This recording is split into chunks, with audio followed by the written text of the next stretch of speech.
नमो तस्से भगवतो अरहतो सम्मा संबुद्धस्से।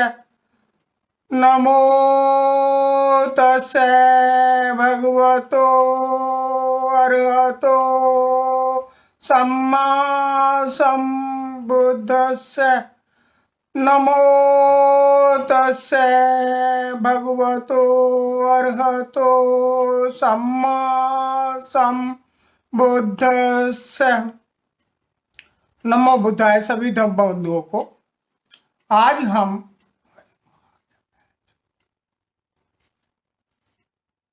हम भगवान बुद्ध के बौद्ध धर्म के विषय में चर्चा करेंगे कि उसमें ऐसी क्या विशेषता है कि जो मनुष्य को जीवन में दुख मुक्त करने में सहायक होती हैं।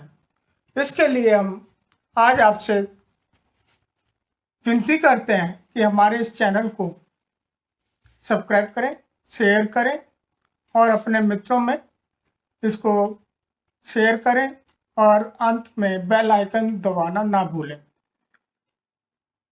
अब आगे हम आपके सम्मुख बौद्ध धर्म की विशेषताओं के विषय में चर्चा करेंगे।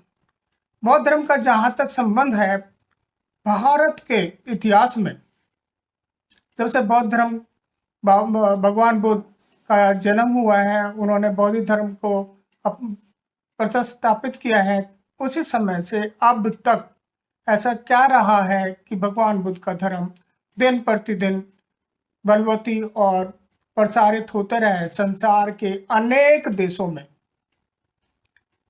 इस धर्म की परिचर्चा होती है, प्रवचन होते हैं।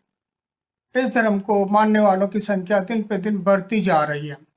यह संसार की दृष्टि से देखा जाए तो संसार में लगभग तीसरे स्थान पर आता है।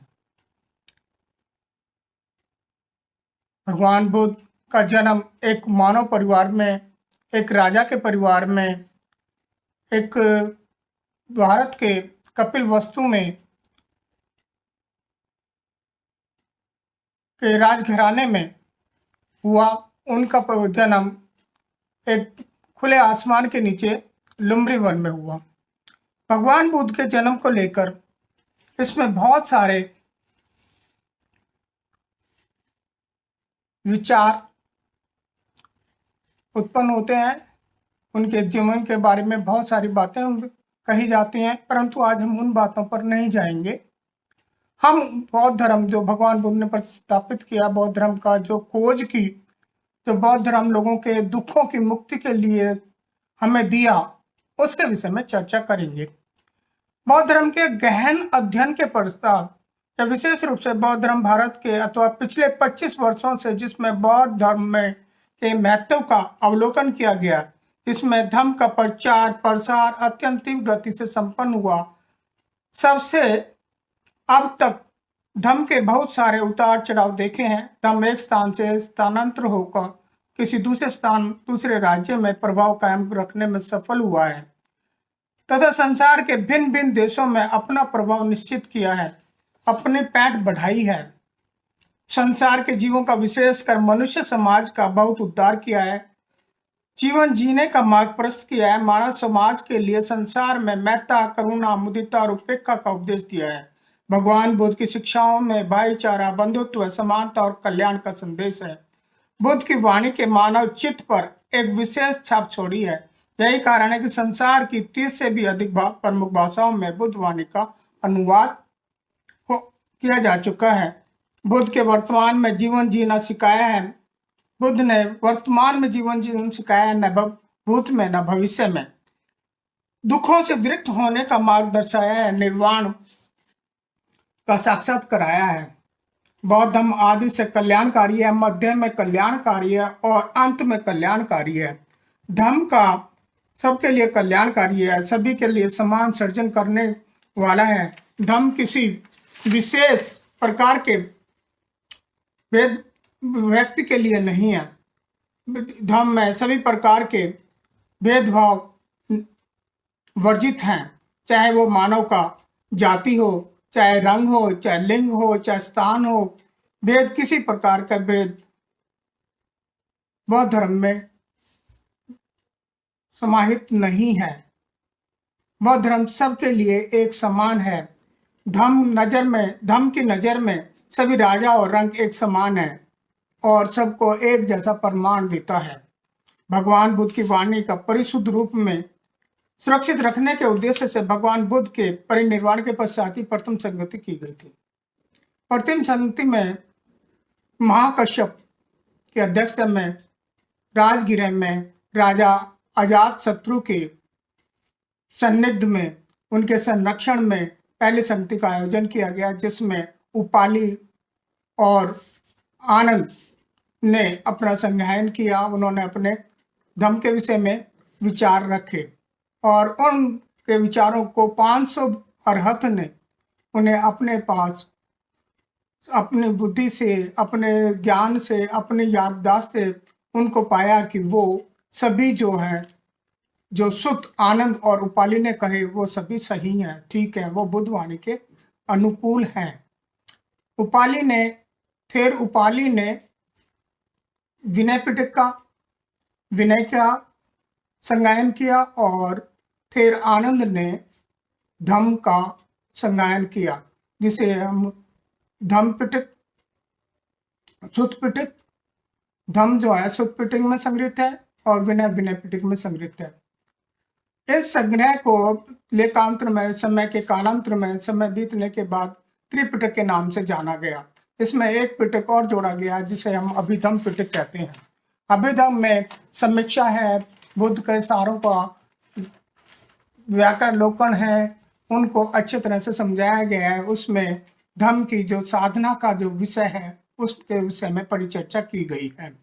भगवान बुद्ध के दूसरे सारा ज्ञान इस त्रिपिटक में समाहित है।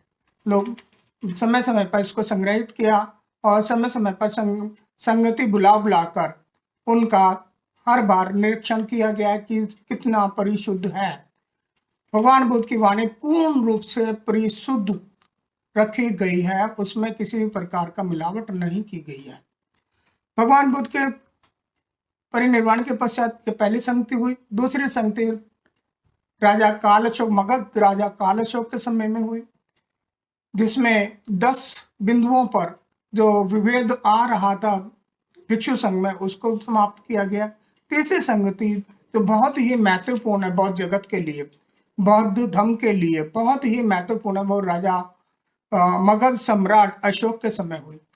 अशोक सम्राट ने इस संगति में जितने भी संज्ञान किया हुआ था, प्रथम संगति से संज्ञान किया था, उसके परिशुद्धता को निरीक्षण किया और पाया कि वह सब सही है। इसकी अध्यक्षता मोगले-पुत्तिश ने की थी और उन्होंने उसी समय एक कथावस्तु के नाम से एक पुस्तक का, एक ग्रंथ का इसमें अपना बनाया, अपना लिखा और इसमें जोड़ा। उसमें फिर धम्म, अब तीसरे संगति में के पश्चात यह त्रिपिटक जो पूर्ण हो गया। इसमें विनय पिटक, सुत पिटक और अभिधम्म पिटक तीनों का समावेश हो गया। उसके बाद चौथी संगति श्रीलंका में संपन्न हुई, जिसमें कहा जाता है कि संगति में जो त्रिपिटक था उसका लेखन किया गया। उसके बाद पांचवी और छठी संगति बर्मा देश में हुई, जिसे हम आज म्यांमार कहते हैं। म्यांमार में 1954 से 1956 के बीच छठी संगति का आयोजन किया गया। इस संगति में भगवान बुद्ध की वाणी को पूर्ण रूप से शुद्ध पाया गया। इस प्रकार वाणी जो भगवान बुद्ध की वाणी जो हमारे पास अभी तक आ रही है वो पूर्ण रूप से शुद्ध है, बिल्कुल पूर्ण रूप से शुद्ध है, उसमें किसी प्रकार का मेल नहीं किया गया है।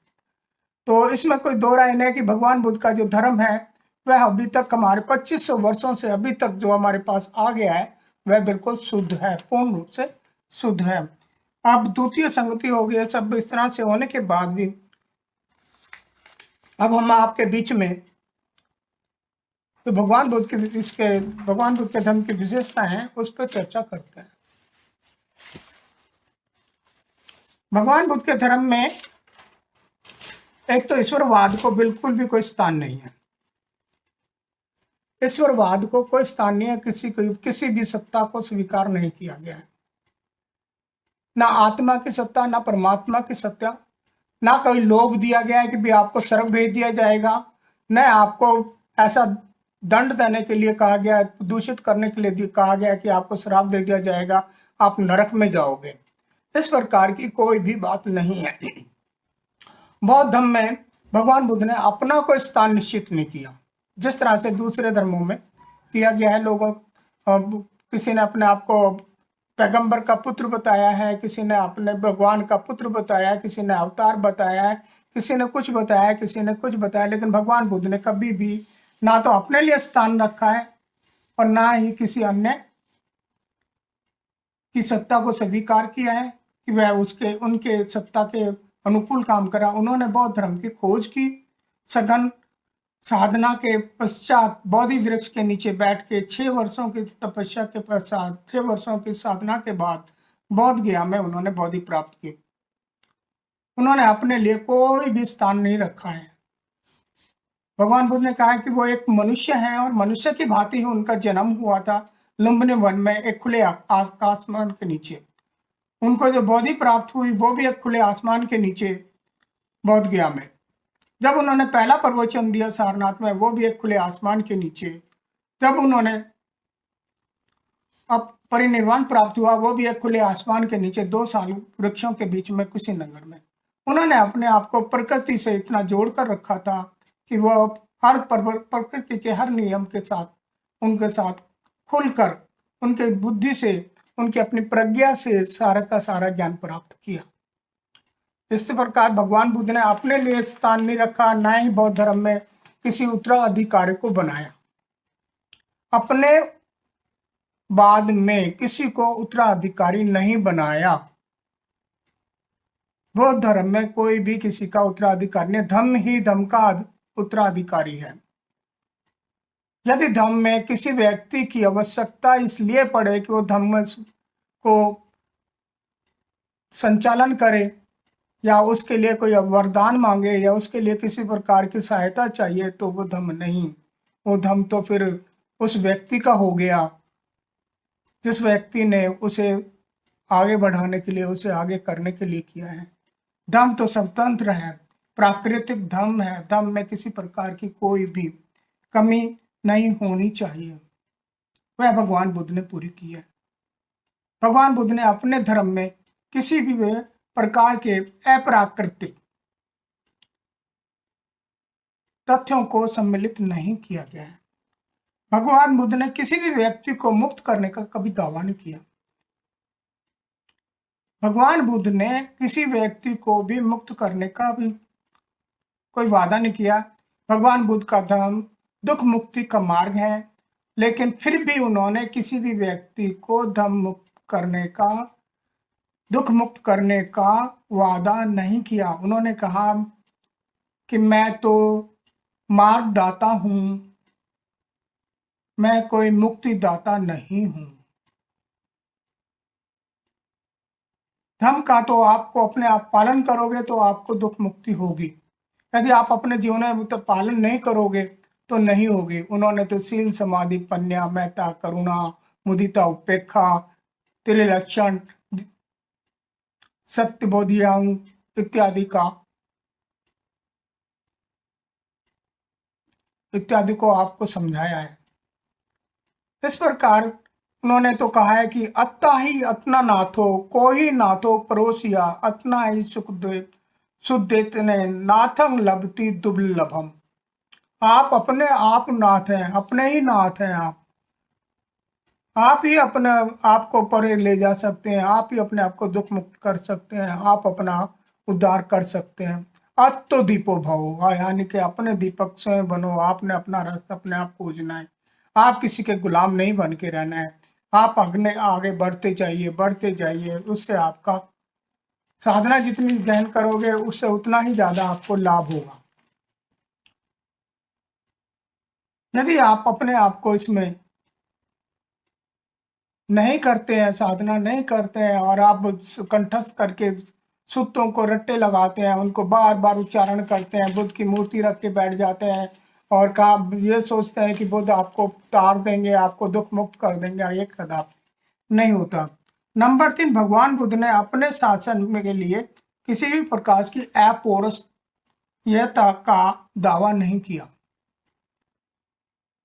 कि कोई भी वस्तु, कोई भी उनका सुत जो है उनका अपना सुत है, उन्होंने उनकी अपनी वाणी है।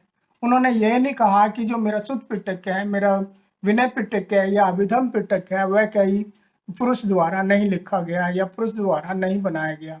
अपौरुषता का बिल्कुल भी दावा उन्होंने नहीं किया। भगवान बुद्ध का धर्म बिल्कुल भी भगवान बुद्ध की वाणी पर निर्धारित है, प्रकृति के नियमों पर निर्धारित है। वह किसी विशेष आत्मा, परमात्मा या किसी अद्भुत शक्ति का धर्म नहीं है, वह प्रकृति का धर्म है। भगवान बुद्ध का मानव धर्म कल्याण के लिए है, एक मनुष्य द्वारा मनुष्य समाज के लिए आविष्कृत किया गया धर्म है। इसमें अपौरुष लेश मात्र के लिए कुछ भी नहीं है। प्रत्येक धर्म के संस्थापक ने या तो अपने आप को ईश्वरीय माना है या अपने धर्म को, परंतु भगवान बुद्ध ने न तो अपने आप को और किसी धर्म, पैगंबर, खुदा अथवा गॉड का अवतार, दूत अथवा पुत्र घोषित किया है और न ही अपने शासन का ईश्वरीय बताया है। कभी भी बुद्ध ने अपनी शिक्षाओं को अपौरुष घोषित नहीं किया है। उन्होंने तो मानव कल्याण के लिए अपने शासन का कृत संकल्प किया है। उनका दावा केवल इतना ही है कि वे भी बहुत से मनुष्यों में से एक हैं और उनके उपदेश का एक मानव समाज के लिए कल्याण पूर्ण दिए गए उपदेश हैं। उनका दावा केवल इतना ही था कि जहां तक उन्होंने प्रकृति को समझा है, अभ्यास किया है, उनका मार्ग केवल दुख मुक्ति का मार्ग है। उसके लिए उनका उद्धार आधा संसार भर के मानवों के जीवन का व्यापक अनुभव है। लगभग 45 वर्षों तक उन्होंने चारिका कर दुखी लोगों का दुख मुक्त किया। उन्होंने न किसी प्रकार का स्वर्ग का प्रलोभन दिया और न ही किसी नरक का भय और अभिश्राप। उन्होंने तो प्रत्येक व्यक्ति को प्रश्न पूछने का स्वतंत्रता भी दी। उनके द्वारा प्रदत्त धर्म का परीक्षण निरीक्षण कर सके यह धर्म शुद्ध धर्म है या नहीं, इस प्रकार की स्वतंत्रता अन्यत्र देखने को नहीं मिलती, बल्कि प्रश्न पूछने अथवा संशय प्रकट करने पर उनके परिणाम भुगतने की चेतावनी भी नहीं दी है। ऐसा उन्होंने किया है। भगवान बुद्ध ने किसी सार्वभौमिक शक्ति की सत्ता को स्वीकार नहीं किया। भगवान बुद्ध ने बलि प्रथा, पूजा पाठ सर्वथा बहिष्कार किया है। भगवान बुद्ध ने बलि प्रथा, पूजा पाठ का सर्वथा बहिष्कार किया है। भगवान बुद्ध के समय में बताया जाता है कि वहां उस समय कुछ उद्धार करने के लिए कि किसी मनुष्य का उद्धार होगा, किसी राजा का होगा, तो बलियां दी जाती थी, कभी बकरे की, तो कभी किसी जीव की, कभी किसी जीव की। तो भगवान बुद्ध ने उसके लिए उसका विरोध किया और उनको दूर करने के लिए उन्होंने किसी भी बलि प्रथा के लिए अपने धर्म में स्थान नहीं रखा है। भगवान बुद्ध इसका पूर्णतः बहिष्कार करते हैं। उन्होंने अपनी शिक्षाओं में सम्मुख मुक्त रखा है। उनकी शिक्षा में कोई भी कहीं भी निष्पक्ष भाव से निरीक्षण कर सकता है। सूक्ष्म से सूक्ष्म प्रकार के सभी धर्म शासन सूत्र में परीक्षण कर सकता है। भगवान खुला चैलेंज देकर अपनी वाणी का सार्वभौमिकता प्रदान करते हैं। उनकी वाणी का प्रभाव सत्य और अतः उन्होंने हमेशा बलि प्रथा का खंडन किया। एक जात जीव की हत्या से भला एक अन्य जीव का कैसे परमार्थ सिद्ध हो सकता है। कंठस्थ के सूत्रों का उच्चारण करने कर लाभवंत होने का बोध भला कैसे आश्वासन दे सकते हैं। उन्होंने तो इस प्रकार के आडंबरों का सर्वथा खंडन किया है। उन्होंने तो सत्य का मार्ग प्रशस्त किया है। विपश्यना साधना विधि द्वारा प्रत्येक वचन का परीक्षण करने का मार्ग बताया है। अभ्यास करने से दुख मुक्ति का मार्ग बताया है। भगवान ने कहा है कि आप अपने दुखों से स्वयं मुक्त हो गए। कोई भी किसी की कृपा, किसी भी जीव की बलि देने से किसी प्रकार का कोई लाभ नहीं होगा। भगवान बुद्ध ने अपने धर्म में बिल्कुल स्पष्ट रूप से इन सब चीजों का बहिष्कार किया है। भगवान बुद्ध का धर्म निब्बाण प्राप्ति का धर्म है। भगवान बुद्ध का धर्म निब्बाण प्राप्ति का धर्म है। भगवान बुद्ध की शिक्षाएं तर्क संगत, आसानी से समझी जाने वाली, अपने उद्देश्य की पूर्ति को प्राप्त करने वाले, सरल, स्वाभाविक, सार्थक, निब्बाण को प्राप्त करने में सहायक विपश्यना का निरंतर अभ्यास निब्बान की प्राप्ति का मार्ग है। दुख मुक्ति का मार्ग है। स्वयं के अभ्यास से शील, समाधि और प्रज्ञा की पूर्णता प्राप्त की जा सकती है। बिना किसी बाह्य शक्ति के विपश्यना को निरंतर अभ्यास से बुद्ध के नियमों का जीवन में पालन करने से शुद्धता की प्राप्ति की जा सकती है। सदा सदा के लिए दुखों से मुक्त हो सकता है। इसी का निब्बाण कहते हैं। भगवान बुद्ध का धर्म कहीं भी किसी भी तरह के कोई भी आडंबर, किसी तरह की भी कोई भी भ्रांति का शिकार नहीं है। इन्हीं शब्दों के साथ हम कुछ भगवान बुद्ध ने कहा है कि भी आप अपने जो संस्कार हैं उनमें परिवर्तन करो, अपने कर्मों में परिवर्तन करो। वो कहते हैं सब पापस्य अकरणे कुशलस्य उपसंपदा सहचित परियोदपनं एतं बुद्धान शासनम। अर्थात आपने जितने भी कार्य करने वो पुण्य करने, सभी के भले के लिए करने, किसी के बुरे के लिए नहीं करना। यही भगवान बुद्ध का शासन है। किसी का मन में बुरा मत सोचो, अपने चित्त को सम्मोहित रखो, अपने चित्त को शुद्ध रखो, किसी को और अब किसी प्रकार का कोई भी लक्षण न लगाओ। अंत में मैं फिर आपसे एक बार फिर विनती करता हूं कि हमारे इस चैनल